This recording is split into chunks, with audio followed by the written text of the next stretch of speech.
The gods would listen as it always had, with the patient attention of a witness that did not tire. Snow had come earlier in the day and then settled into a fine, dry sift that found its way into every hollow and along every seam of bark, laying a white lace upon the roots and benches and the little lip of the pool. The water in the pool was a flat black coin under the sky, and the heart tree leaned over it, its pale limbs reaching, its carved face weeping sap that had turned to dark brown tears in the cold. Beyond the ring of red leaves, Winterfell was a low murmur, a cough from the barracks, a distant hinge, the soft thunder of the fires drawing breath when a door opened and shut. But here the air held itself very still. It bore the weight of watching. Bran sat in his chair beneath the heart tree, the fur-lined blankets tucked over his legs and his hands folded together as if he were praying. He was not praying. He watched each breath unfold, each cloud of it drift upward and fade and be replaced. He watched the snow gather on the bare, upturned blades of last year's sedge. He listened to blood as it moved through throats. He listened to sap stiffen and relax, to the faint bruised creak inside a branch weighted with snow. His world had become a lattice of such things, a net of small, precise movements, and he could place himself at any knot along it, tighten a line, and feel the far tremor.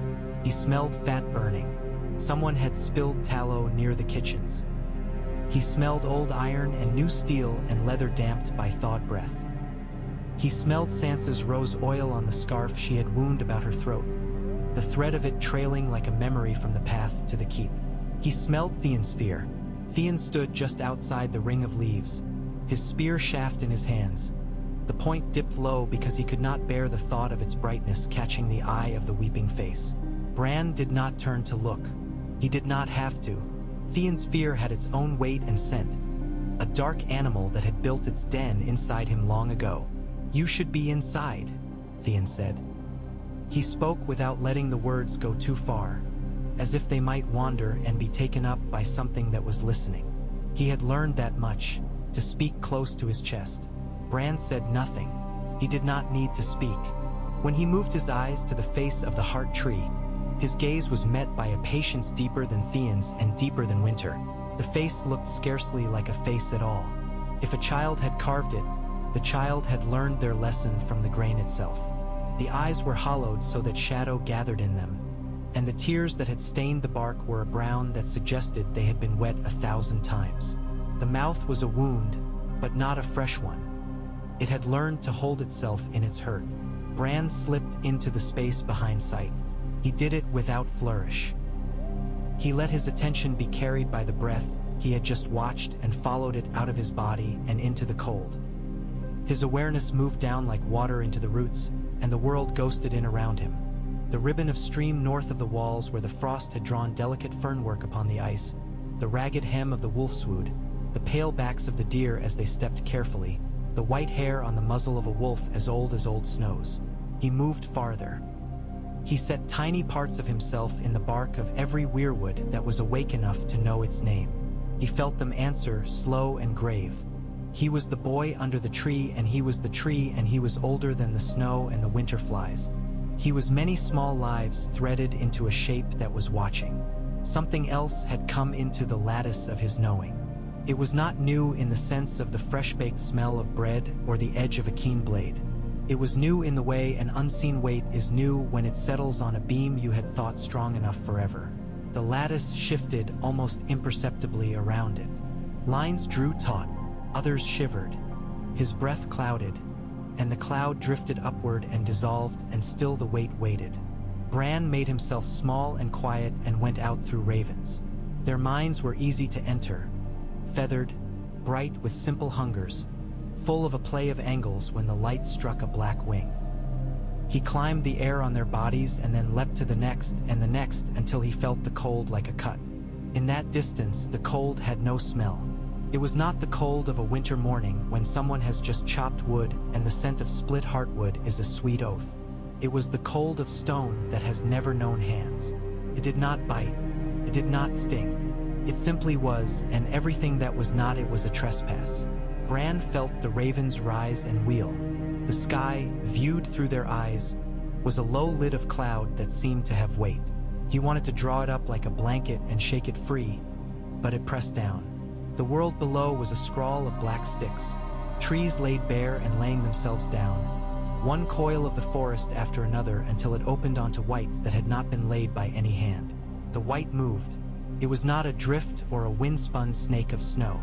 It moved with a mind, enclosed by a geometry that refused the corners of the world.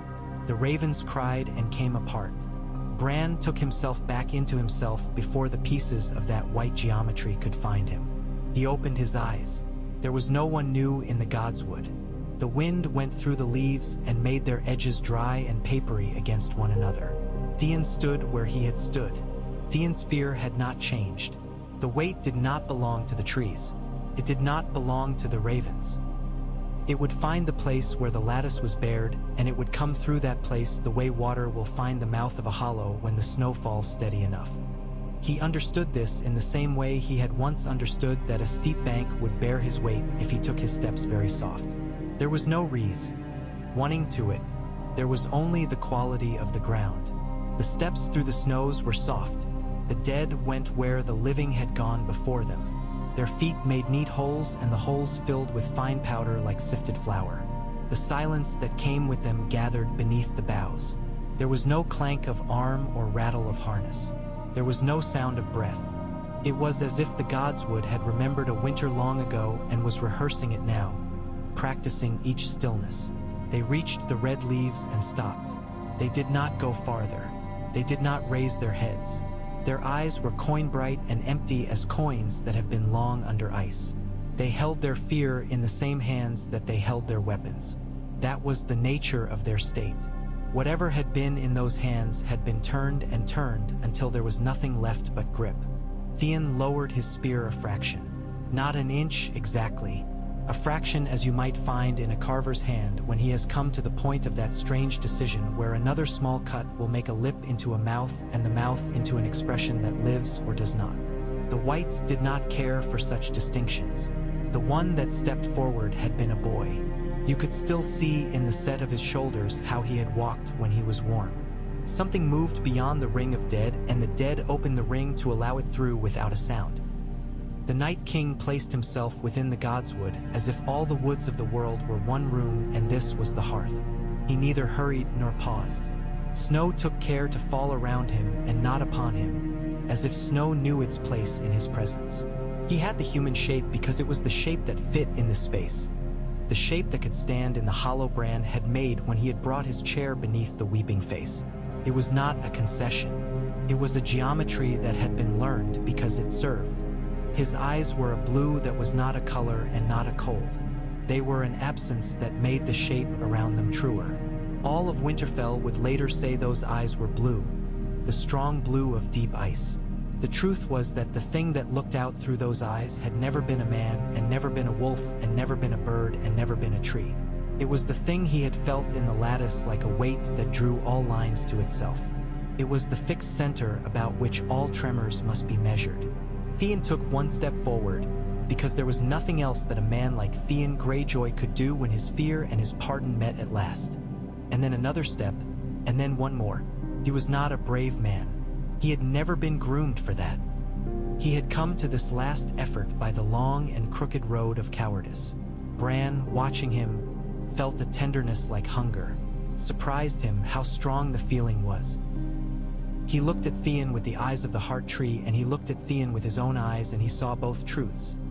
A boy who had lost himself and had asked again and again for someone to tell him who he was, and a man who had found an answer no one had spoken aloud to him. The answer lived in this one matter.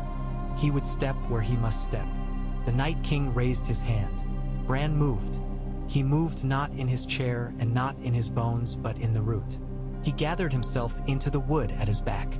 He slid into the old paths. He felt the carved wound of the mouth open behind his skull, felt sap damp along the line where the knife had once bit, felt the hard ringed pipes carrying winter very slowly from the farthest finger of a branch toward the ground, and then he turned. It was not a turning as you might turn a wheel. It was the turning of a thing that has one face and another face and can choose, once only, which face to set toward which world. He chose the face of the tree and set it toward the thing that stood where the dead had opened. The moment of contact had no light and no sound and no smell and no thought. Later, when Bran would attempt to fit words, any small fraction of words, into the hollow it had left, he would find a handful of them that would lay side by side and not quarrel. Pressure and quiet and standing inside something that is only inside. The thing that was not a man accepted the exchange as if it were a note in a song that had been written long ago. Bran felt the cut. It was the same shape as the dragonglass blade they had hammered into the belly of the first captive long before men had made neat scripts of their talk. He felt that shape pass through him and into him, and it changed his weight inside his bones. He had an urge to arch his back against the trunk to receive it. He did not, because he had learned the discipline of stillness. He let the shape pass. He let that quiet and pressure and inside become his. Bran's breath did not cloud. The Night King stepped past Theon without killing him. The spear in Theon's hands twitched, then lowered. Theon's fear did not change. The Night King, if he noticed Theon at all, did not choose to make an answer to him. He stopped before Bran as if stopping were a lesson the world had taught him, and every time he obeyed the lesson, the world's bite on him loosened. He looked down. His eyes were that not blue, and they never blinked. Bran raised his hand. He had not done that in many months, not as an answer and not as a command. The fingers were thin and pale, and they had been clumsy when they belonged to a boy. Now, when he fit them together there in the cold, they made a shape that felt exactly as it should have, as if a craftsman had whittled bone to sit against wood in a joint that would not slip. He did not point. He did not make a warding sign. He simply put his hand up as if to greet someone arriving at his own threshold. The Night King reached out and laid his hand in Bran's hand. Cold moved along Bran's arm and into him. Sap does not have a taste, not in the way a mouth might know it, but this sap did. Iron. And bitter root and something like old copper found green under snow. He closed his fingers. The Night King did not resist. The weight in the lattice of knowing shifted again and again. There were so many small lines. They thrummed. Bran could not track them all. Rather, he let himself widen as one widens a door. The Night King stepped across the threshold. The snow in the gods would cease to fall. Snow that is falling has a sound when you listen with the particular care that he had learned. A thin hiss, as if the air is stripping something from itself. That hiss withdrew. The air grew clear. The ring of dead did not breathe. Theon did not breathe. The trees did not. The pool did not. There was a kind of relief in that. To have the whole world hold its breath with you. Bran was surprised to find that the relief was almost pleasant. It was not the same as dying. The thing that had folded itself into him, into the root, into the gap inside him where the dragonglass shape had moved, was not death. It had a mind. It had an intention. It sought the stillness not because it hated the movement of living things, but because it desired a single, perfect line that ran straight through time and never broke or curled back on itself. The world was full of curls. It had made a long argument with itself about those curls. It had learned to take shape so that it could cut them away. It had learned to make the dead obedient so that they would stop moving in all the crooked ways that living things move. It had learned to be the hand that stills a child's, guiding it toward a straight groove. Now it had found a new way to be, not only a hand from without but a long blade within. What it had wanted all along was not to murder the world. It had wanted to hold the world so steady that it became simple enough to understand. In the world it had entered, there was a boy who had spent the last of his childhood reaching for that same simplicity from the other side. Bran allowed it, and in allowing it he shaped it. His allowance was not surrender. He had learned from the birds and from Hodder and from Mira and from a black-eyed old man in a tangle of roots that you could give yourself and still remain yourself if you understood the limit and the hinge. He had a hinge. It was the tree and the face carved in it and the long listening of the gods would. He set the thing he had let into himself upon that hinge, and he said, within himself and without words, here. The Night King answered without words. It answered by tightening its shape. Bran felt ice form along the edges of his thinking. He felt it draw out his memories like wires, touched them. It did not cut. It found where they were tangled and it smoothed them straight, one after another. His father's voice, telling him a story about how to know if a man is lying. his mother's hands on his shoulders, Arya's laughter like stones knocking together in a river, Sansa's smile when she had thought no one saw it, Jon's wordless press of forehead to forehead the last time they had stood at the base of the watchtower and watched the crows lift off it, Mira's eyes when she had told him goodbye. They were in him, and they were each of them a line, and the thing inside him loved lines. It loved lines so much that Bran felt a fear colder than winter. If he let it, it would draw every line taut until they hummed, and then keep drawing until they sang, and then keep drawing until they snapped. And afterwards he would not be able to distinguish between a song and a silence. That was a danger that had no color and no sound. It would not batter the walls of Winterfell. It would sit very still inside him, and he would sit very still beneath the tree, and the world would become a perfectly straight groove cut through ice too hard to touch. Bran lowered his hand. Their fingers parted. The wind came back to itself. The far hinge in the kitchen groaned. There was a cry somewhere overhead, a long raw sound that was too large for any bird that had known the warmth of a nest. Theon breathed. The ring of dead shifted in a way that had nothing to do with life and everything to do with the weight of snow upon a knee of wood. The Night King did not move. He looked at Bran as if reading a thing he had read before and confirming that it said what it had said then. "Go," Bran said, and his voice was not loud. It made the snow at his feet scuff. The Night King did not turn. He did not need to. What lay inside him, now inside Bran, had already altered the geometry of his obedience. When Bran spoke, the command moved in two directions at once. Outward through the air to the thing in front of him, and inward through the lattice to the place where the hinge had been set. The dead shifted. There was a faint, low noise like heavy cloth being folded and folded. The ring opened. The white geometry beyond drew away, and the pressure lessened. "The dead go," Theon whispered. He was blinking as if one of those fine sifted snows had found its way into his eyes. The dead go. Bran watched the Night King. The Night King watched Bran. There was no enmity there and no friendship. There was only a new law. The first laws had been written somewhere that did not know ink or paper. They had been set in the mind of a tree, which is to say in the pattern of repeating things. The new law sat alongside them. It had been written in the touch of a hand. It would be months, perhaps, before anyone in Winterfell would name what had happened that night in the Godswood. There were too many other names to be spoken and too many fears whose edges were easier to feel. Men and women moved toward what they could recognize. When they told the tale, they put it where it fit, under battles and before losses. They said the Night King came into the Godswood. They said Theon Greyjoy stood before him and did not run. They said the dead stopped and held a distance that a spear might measure. They said the snow stopped falling as if the air had taken a deep breath, and they said the air breathed again, and they said after a while the dead withdrew. What they did not say was that something settled into the heart tree like a second shade and lay down in the roots of a boy's body with its face to the bark and its back to the world, and that the boy turned his face to the world and rested his back against the bark, and the two lay like that, the one braced by the other, and neither could be easily parted from the other ever again. Bran did not speak of it even to himself. If he put words to it, the words would be straight and small, and they would not know how to hold the hinge. He was very tired and not tired at all. He sat. Theon sank to his knees in the snow. He put his forehead on the shaft of the spear and his shoulders shook. Bran watched him and felt his own eyes burn and cool and burn again in a rhythm that had nothing to do with tears.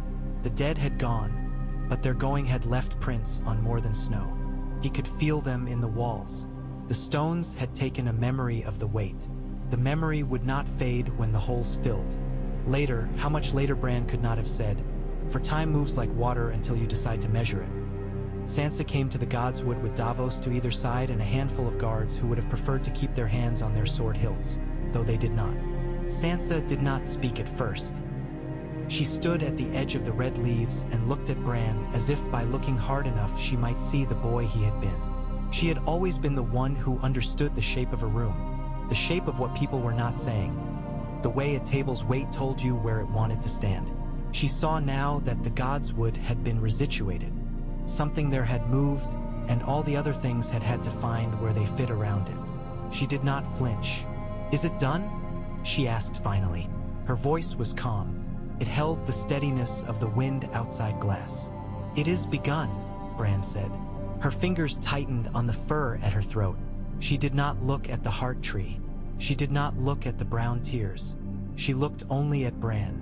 For a long moment, the two of them made a line of looking that did not wobble.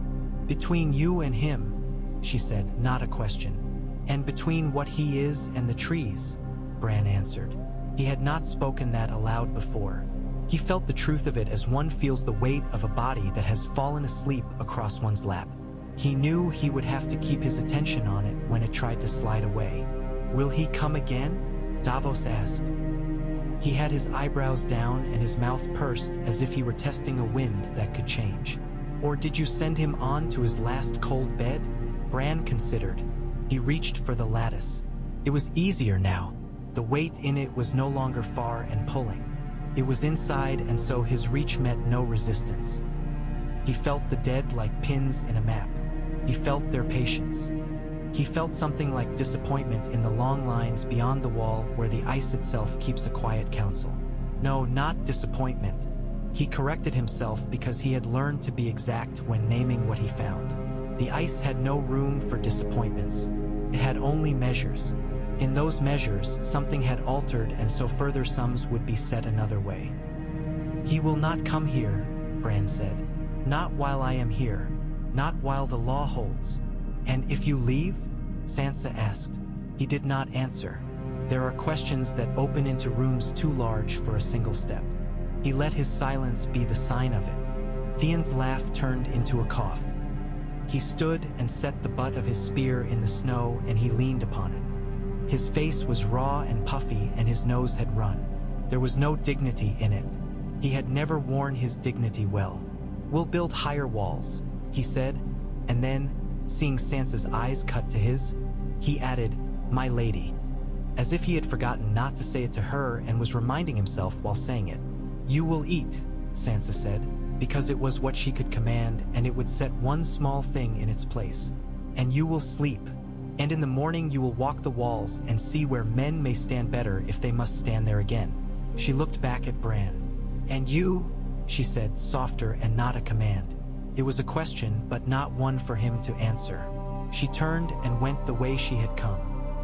Davos gave Bran a look that lay somewhere between pity and fear, and then a nod like a small bow, and followed her.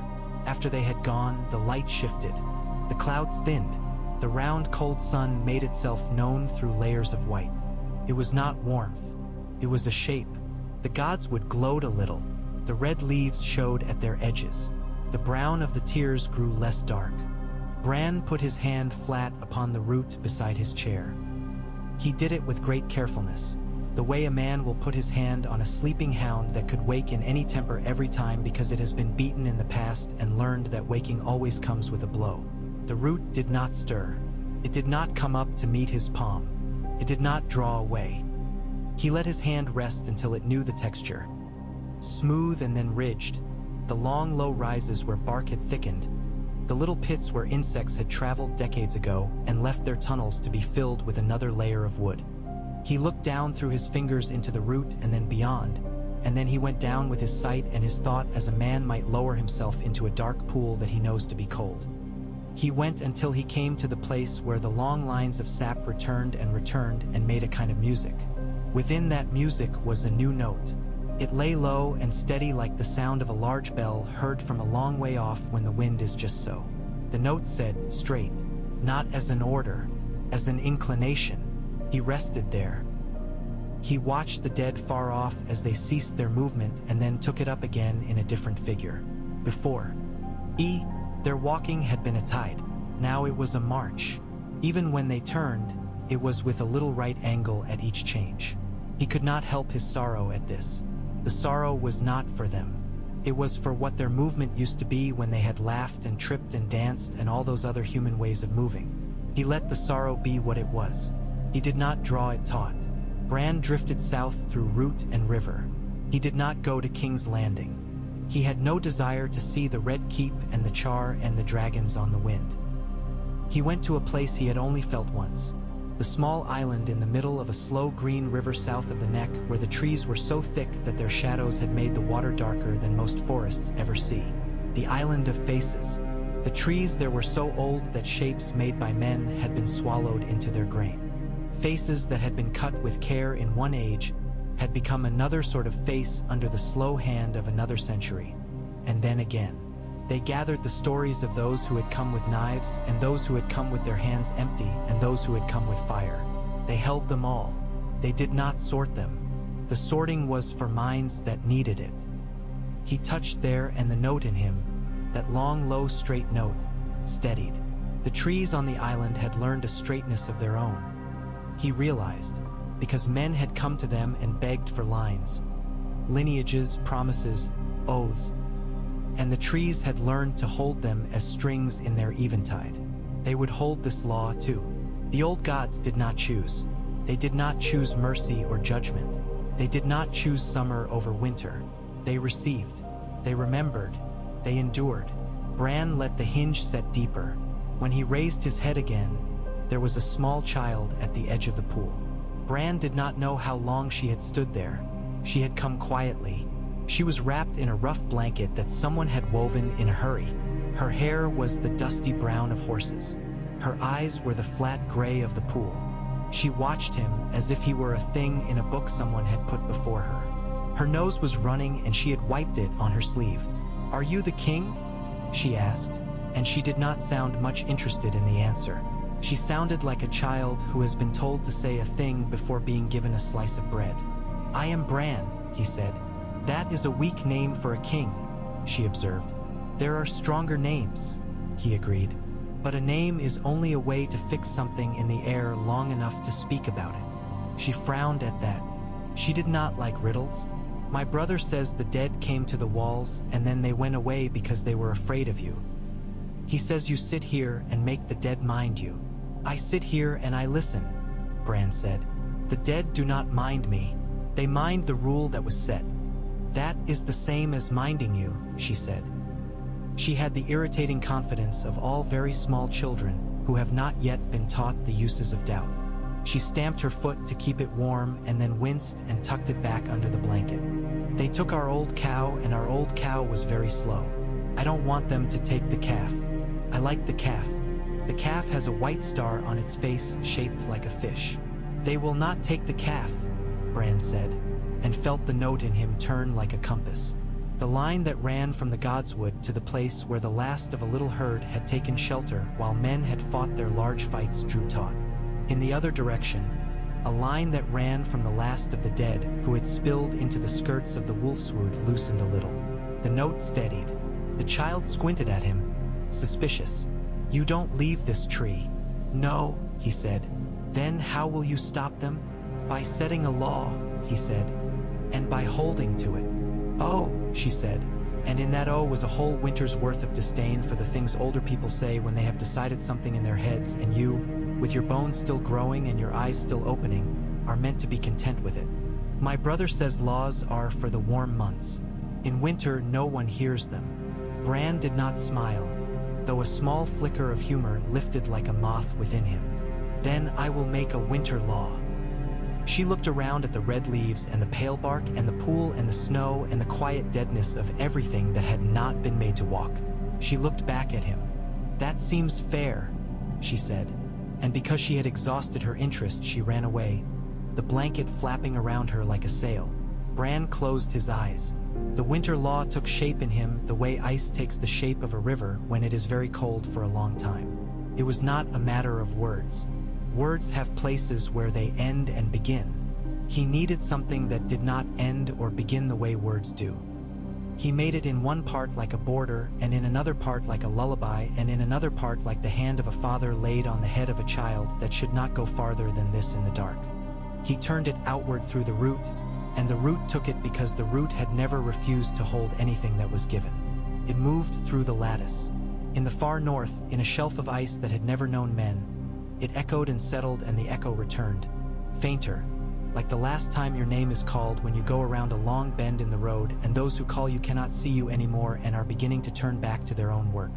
In the night that followed, A small company of living men who had been sent foolishly to test some theory of a lord with more gold than sense found themselves surrounded by dead. They had expected to die. They had said so in many colorful ways, as men will when the last warm courage in them is making one last show of itself to keep the fear at bay. They were mistaken. The dead did not close. The living men edged along the line of the winter law without knowing it, and the dead kept a half spear's length. GTH in a step and then another step, and when the living men stumbled back into the pointing shadows of the trees and the horses caught the scent of their own stables, the dead stopped and stood and watched and then turned and went away as if they had been called to a different task. Stories of that night reached Winterfell on the third day. They reached Bran by the other road, the one that did not pass through mouths. He knew them before they were told.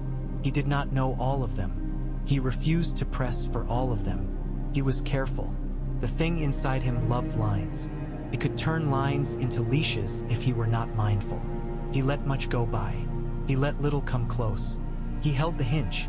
He learned each hour what it asked of him, and he learned each hour what he would ask of himself. He slept rarely, and then he did not know he had slept until waking reminded him that he had not been awake. Sleep had become thin for him, brittle like frozen sugar. It broke at a touch. He did not resent this. He put resentment aside as he had once put aside a toy he had loved as a child and then put aside as too small. He took instead the small affordances that remained. The way the snow felt against the side of his cheek when the wind changed and drove it sideways. The sound of the leather of Arya's boots when she came and went like a shadow skimming the edge of a bowl. The way he could name each guard by the rhythm of their walk. He did not keep the guards' names in his head. He kept them in the roots and brought them up when needed. Arya stood in front of him one evening when the light was as gray as light can be and still be called light. She put her hands behind her back the way she had when she was little and had done a thing she knew she should not have done but could not bear not to show you. She did not move her feet. She had learned to keep her feet very still when she wished. She surveyed him and then surveyed the heart tree and then returned her gaze to him. Her face had thinned. There were lines at the corners of her mouth that did not come from laughter. Her eyes were the same. It was a relief. "You let him go," she said. "I set a law and he cannot break it while I keep it," Bran said. "That is the same as letting go," she said, with the same tone as the child had used. It must be the sound of the world to those who keep moving. He did not feel the sting of it as he might have once. He only accepted that she would call it so. She knelt and lifted the edge of his blanket to check his feet because sometimes she still remembered he was her brother and she had always been a practical creature. She frowned. "Your toes are cold." "They are all cold," he said. "All parts of me are cold. It is only that I have gotten used to measuring one cold against another." "You could come in," she said, though she did not sound as if she believed he would. "There are fires. We could put your chair by one of them. We could open the windows. The smoke wouldn't blind you." "If I come in," he said, "if I break the line I have set with my body and the root, then the hinge will loosen. The law will fray. I will be a boy in a chair in a room. That is a fine thing. I am not certain we would live through what would follow." She set the blanket back softly. "Then do not come in," she said, and the words did not carry any of the outrage that kindness often carries when it knows it cannot change a thing and wishes to be seen trying. She took a step back. "What are you now, Bran?" he thought. He could have said a bridge. He could have said a winter made to hold a place for summer. He could have said a boy who makes straight the lines. He did not.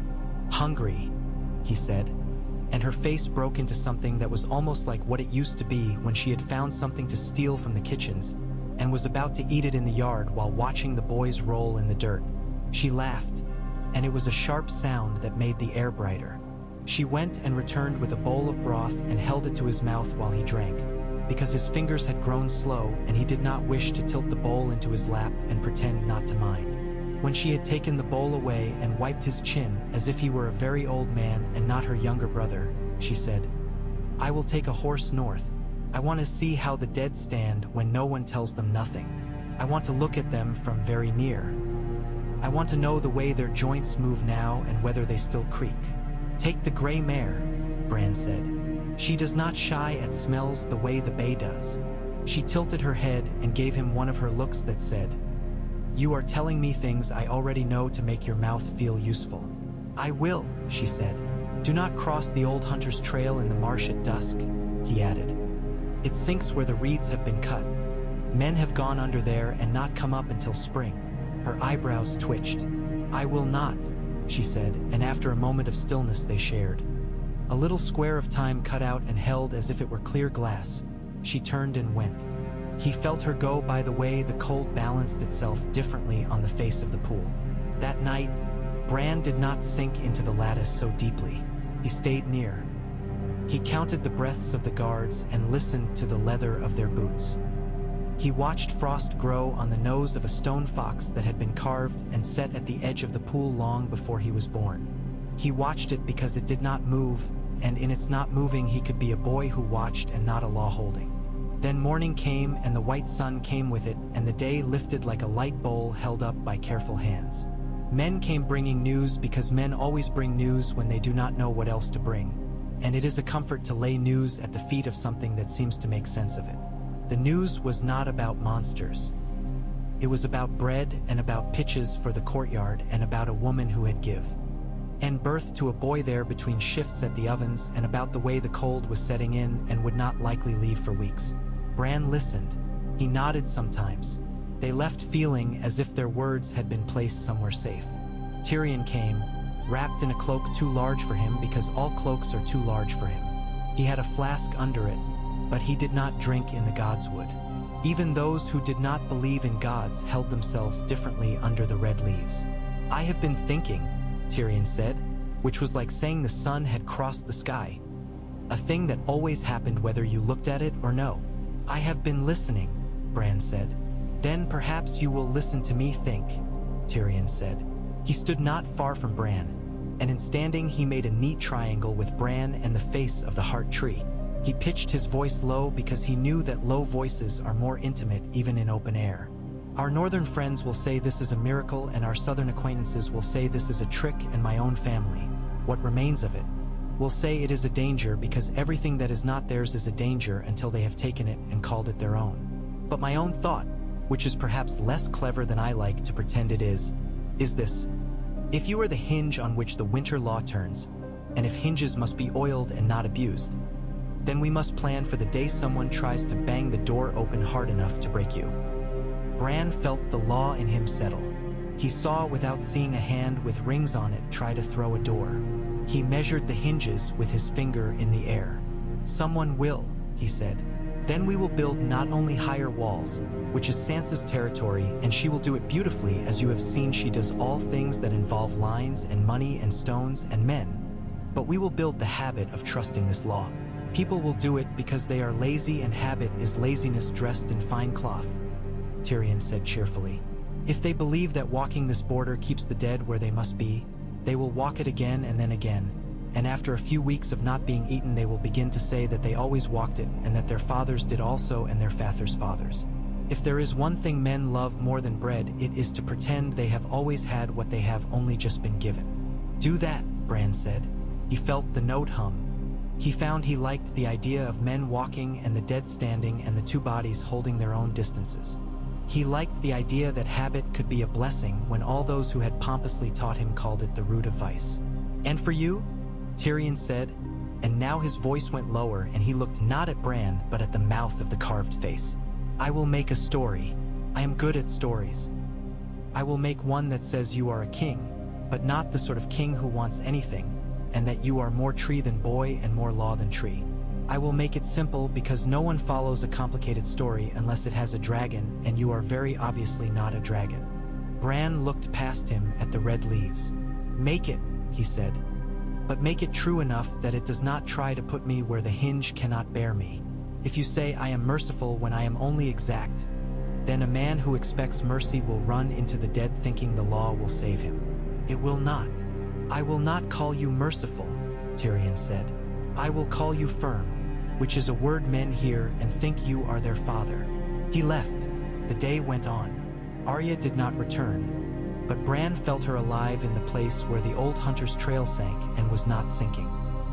He touched her mind the way one puts a hand lightly upon a horse's shoulder, to let both of you know you are there, not to guide. At dusk, it snowed again. A soft, heavy snow that did not sound like sift but like breath. Bran watched it gather on the eyebrows of the heart tree. He watched the world simplify. He closed his eyes and put himself in the north, deep enough that he could not have been comfortable there if comfort had any map left in him. The dead stood. An other approached him across the snow with the slow, unhurried pace of something that has never needed to hurry to reach anything. The other's armor caught the faint light and made it into something colder than light. It lifted its long blade.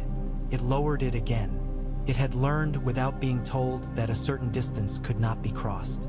It had learned restraint. Bran felt in it a question. There were words for questions. This being did not have them. It had a pattern. It presented a pattern so simple a child might have carved it into a stick with a dull knife. If this, then this. It showed the things it knew how to do. It showed the way it drew cold into the small spaces in a man's throat and then the man stopped singing. It showed the way it laid its blade along a line in the air and the air cracked. It showed the way it could make snow fall harder by thinking. It waited. Bran answered with another pattern. He showed the way sap rose and fell. He showed the way rivers make their own beds by insisting, drop after drop after drop, that this is how they will go. He showed the law as a line in the air that the air itself had learned to thicken. He waited. The other turned its head a fraction. It had no expression. That was not a lack. There are things for which expressions are not the tool. Bran felt the pressure ease. It backed a step. Its eyes, bluer than the Night King's, if blue can be compared to not blue. Bluer in the way a winter sky is more blue when you have not seen one for many days. Stared at him. Turned. The dead moved with it. They made a shape in the snow that Bran would remember. A long straight line that no army of men could have kept so straight. He felt both fear and a strange comfort. The fear told him that following a line too straight for too long will take you out of the world. The comfort told high. He had brought the line this far and then he had stopped it at a door, and it would not open that door unless he opened it. He brought himself slowly back into the God's Wood, like a swimmer who stops fighting the cold simply because he has reached the steps. His hands were not shaking. He could not remember the last time they had. He had not any heat left to shake with. When he opened his eyes, the world was full of breath. Men moved in the castle. A woman cried because her milk had not yet come. Bread rose in ovens, and the smell rolled over the wall of the God's Wood like a kind hand. Arya's horse blew steam that drifted in a small curl and then vanished.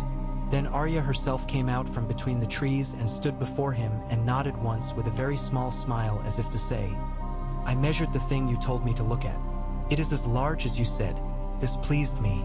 Now I will go find something else as large." He did not nod back. He did not have to. She knew he had measured her measuring and found it precise. In the days that followed, the castle learned to place this new winter around itself. Men made a path along the line where the law lay because the snow there packed differently underfoot. Slightly only, but slight differences are what men come to rely on when they have no others. Boys came and threw stones at the white beyond the path, and the stones lay where they fell, and the boys got bored and invented games nearer the warmth. Women moved the meat hooks farther from the open door because a certain pocket of cold had begun to live there that cured pork rods in an afternoon. Pigs screamed less. Men ate more. This is how laws begin sometimes, with meat that keeps. Sansa called a council in the great hall, and men stamped and shook the snow from their boots and lined the long tables in neat rows. They did not roar. They did not beat cups upon the wood. They listened. They did not agree with each other, and their non-agreements were like stones dropped into a still bowl of water where each stone makes its neat rings, and then the rings meet and become something more complicated than any single ring was. Through it all, Bran kept his attention on the law where it ran outside, and he felt it hum. Men wanted to take this law and make it into a tool for other things. They wanted to say, if we can stand here and the dead will stand there, then we can push there and use them on our enemies or herd them against a cliff or make them our walls. Sansa did not let them. She let them talk until they had talked enough to tire their idea. Then she said, in a voice that carried, Our brother holds it, and our brother must not be made into a latch upon any man's door. She said, If any of you tries to press him, I will call it treason. She said, We are not clever enough to play at gods. She spoke these words, and because they were simple and hard, and because they came from a mouth that had been bled by saying such things when saying them had cost her, the men listened. They did not all agree. They did not need to all agree. They needed to go home with the words in their pockets and feel them when they reached for a knife. That night Bran held the hinge tighter. He could feel the strain, not in the root but in the boy who was the root's other face. He was very weary like a tree, he thought, and wondered what that meant. He knew what it meant to be weary like a man. A man grows weary and his back aches, and then he sleeps and the ache leaves him, or it does not. To be weary like a tree is to bear a thing and never put it down, but to keep growing rings around it until the thing is simply part of the shape you have become. He thought, then, of the dragonglass shape that had passed through him when he had made the law with the Night King. He could feel where it sat. He would make rings around it. He would keep making rings. Perhaps, he thought with a flicker that felt like hope, a tree can grow around even such a blade and blunt it into a bud. He slept without meaning to. He woke to a voice as soft as frost. You have taken what was mine. The voice was not outside. It was not inside. It was an edge against which his thought ran and broke. He sat more upright in his chair, though he had not moved. The heart tree did not stir. You broke men, Bran said quietly. I do not break, the voice said, and now it had a hint of shape, which startled him in the way the first thin line of a drawing does when the blank page has been unbroken too long. It was like a blade of grass on snow. I make straight. It was we who were made to break. Images, not quite images, fell into him. He saw hands which were not hands push a woman against a tree, and the woman had eyes like Valyrian steel, and she did not open her mouth when the blade entered her belly, and she did not cry out. And she watched the men who had come to cut the forest wonder at the sound their own vows made in their heads when the vows broke. He saw the first captive look up into a sky that had no stars because men had made too many fires and the smoke had taken them. And he saw the captive's eyes turn not blue as the world said. From now on, the voice did not belong to the Night King, whose shape had been the shape of the law turned outward into a hand. It belonged to the law itself, older than the shape, older than the idea of making any shape to carry it. Bran looked into it and felt himself flatten in ways he did not like. We can make another law, Bran said. There is the law, it said. That silenced him. He thought about all the laws men told each other. The laws of inheritance and boldness and kindness and naming and small lies at the market and large lies in bed. And he thought of the law that a river follows because it must, and the law that makes sap rise when it rises and fall when it falls, and he believed he could hold them if he grew enough rings. But the law that spoke to him now had no ambition of its own. It did not want a kingdom. It did not want a family. It did not even want to exist.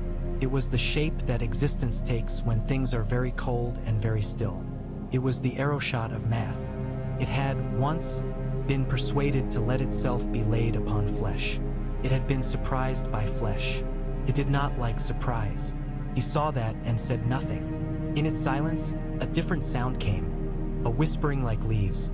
Though no leaves moved, he knew that sound. He had heard it under the earth. He had heard it in the old cave. He had listened with a boy's ears and had grown around it. When he looked where it came from, it was in the brown tears of sap, and in the little pits in the root where insects had moved, and in the lines of the face of the heart tree, and it said nothing because the old gods do not say. They receive, they remember. Between the law that spoke and the gods that did not speak lay the hinge. Bran put both hands upon it. He held it. He did not argue. He did not promise. He did not swear. He set his weight against it and felt the weight on the other side, and the two weights made a balance that could be broken by a child with a small finger if the child knew where to push. He wondered, then, if Arya could push it. He wondered if Jon would push it without meaning to. He wondered who would. And he thought, for the first time, of the youngest and of the oldest, of women with milk and of men with dust in the lines of their teeth, and of how they would step onto this line and say, here, and how his job would be to consider each footfall like a point pressed on a map that had been redrawn without showing him. He was still thinking of this when the morning came. That was when the first of the men who had fought to take the world for themselves brought their surprises to Winterfell. Not a dragon, not a ship, a little thing, a knife. Men always bring knives when they think the large forces are not under their hands anymore. It was a thin blade, poisoned, carved with a pattern along the back that had likely cost more than any man should pay to buy a pattern carved into the back of a knife that would not be seen by any eye worth its light. The man who carried it had the face of a gardener, which is to say he looked like someone you could trust with your father's grapevine. He came into the God's Wood with the other messengers. He waited until the moment when the guard's eyes were turned. He shifted the knife from the place where it had been kept warm under his arm. He moved forward in a line that he had practiced between bed and wall in the dark of a rented room far south. The knife stopped. The man's face made an expression he had not known it could make. He looked down. He did not see a hand on his wrist or a blade on his blade. He did not see anything between him and the throat of a boy in a chair. He did not see the law. He did not know the way that the law, having been set, now stiffened the air in certain places at certain times as a bed of reeds will stiffen a bog. He did not feel the old gods watch him with interest and without judgment. He only felt the knife not go where he told it to go. Theon's spear crossed in that next moment with a soft sound that was louder than any trumpet. He took the man through the meat of his arm, and the knife fell, and 2 men were on the man, and then 3. And the blood fell in a circle on the snow that was very red and went brown and black as the air made law out of it. Theon panted. He stood with the spear in his hands and his mouth open and his eyes too wide. Bran watched him and felt again that tenderness like hunger. He let the feeling be what it was. He did not let it grow into something it was not.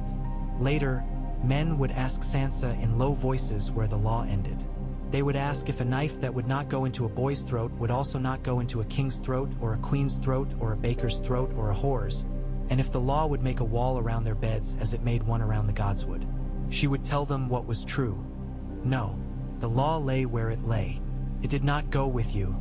It was not a dog. It did not know loyalty. It knew the hinge. It knew the root.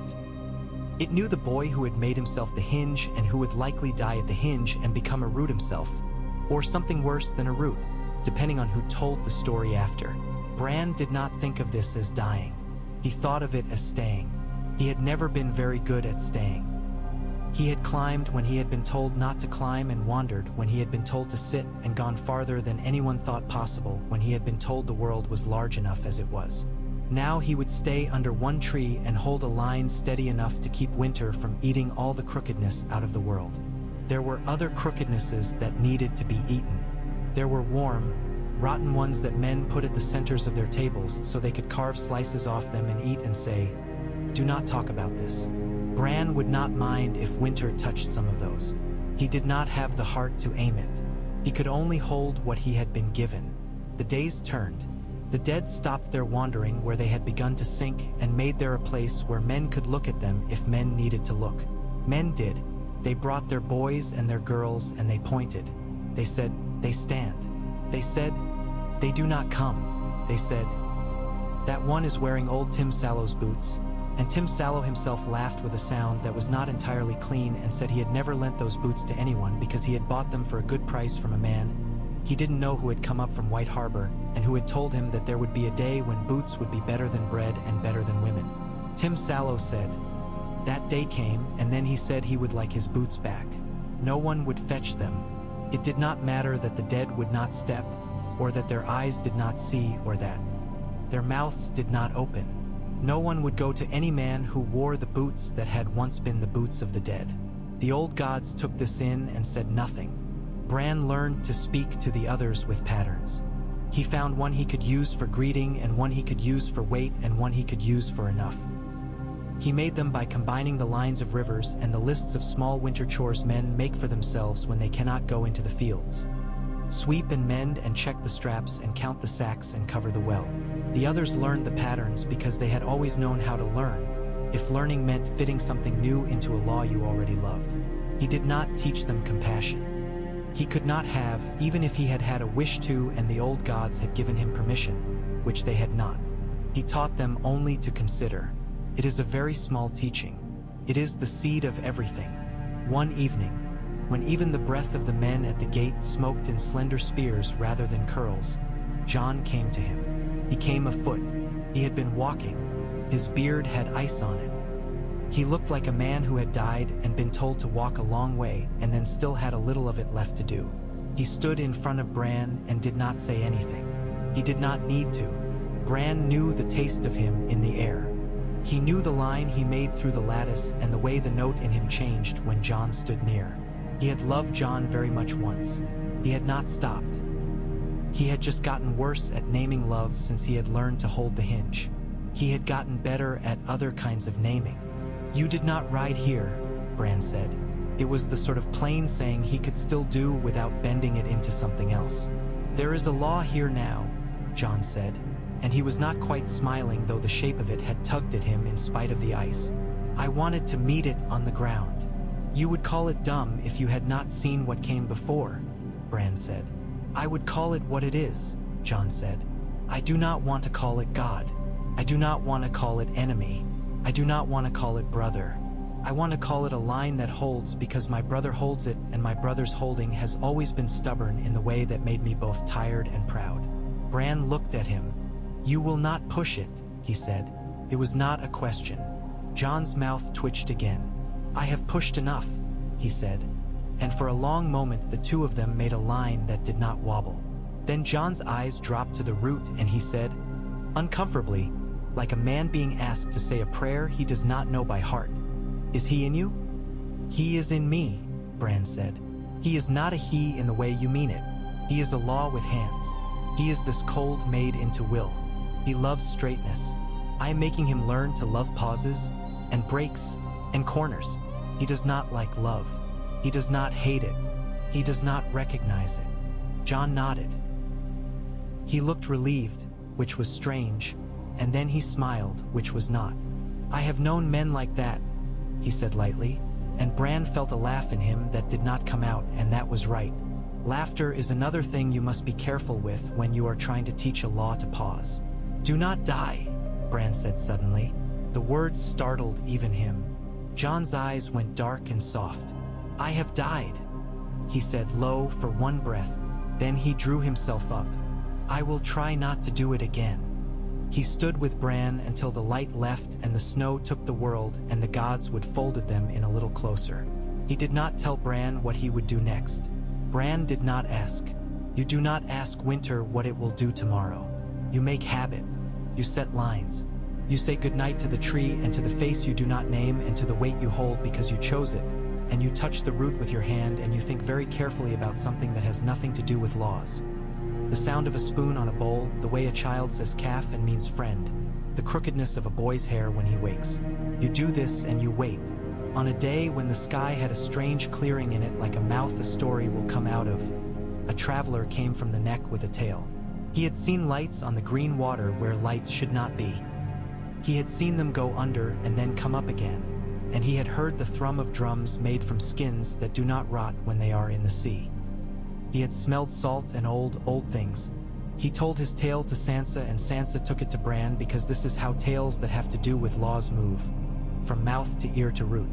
Bran put his hand on the root and went down. He found the place. The lights were not stars. They were eyes. The drums were not drums. They were the fists of things beating against the inside of something that had held them too long. The old ones below the water were moving. He could not say if they were waking. He did not know what waking meant to a thing that breathes water and knows nothing of the word thirst. He knew this. The law he held did not run under rivers the way it ran under roots. He could not reach all the way to them unless the old gods had set a hand in water long before men learned to beg. He could not be sure. He would have to learn if the river had a hinge, too, and if he could find it, and if his rings could grow underwater. He let the knowledge sit. He did not let it draw taut. He told Sansa what would not frighten the men who kept watch on the walls. He told Tyrion what would let him make a story that would stop the wrong frightened men from imagining the wrong uses for the right idea.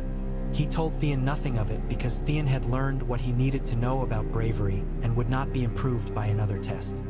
He told Arya a piece of it in 3 words and asked her to take a horse and look without crossing a certain line. She did. The winter law held.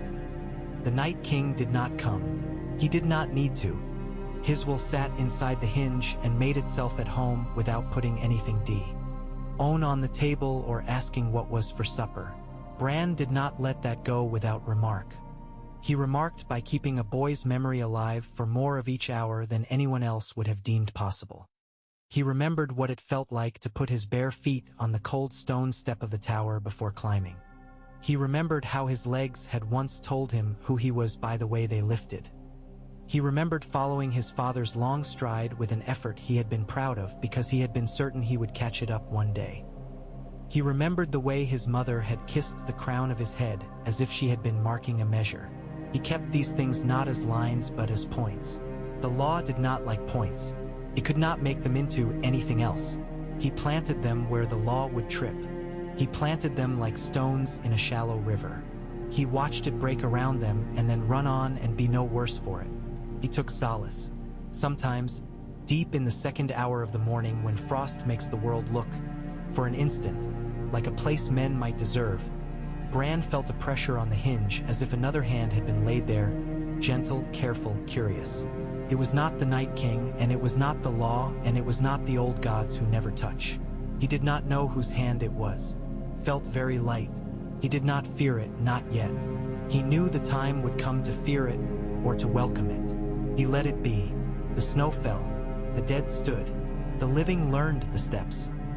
And in the roots, the boy who had become a law's hinge and winter's steward took another long, slow breath, and the cloud of it rose, and the gods would watch it rise, and fade, and be replaced.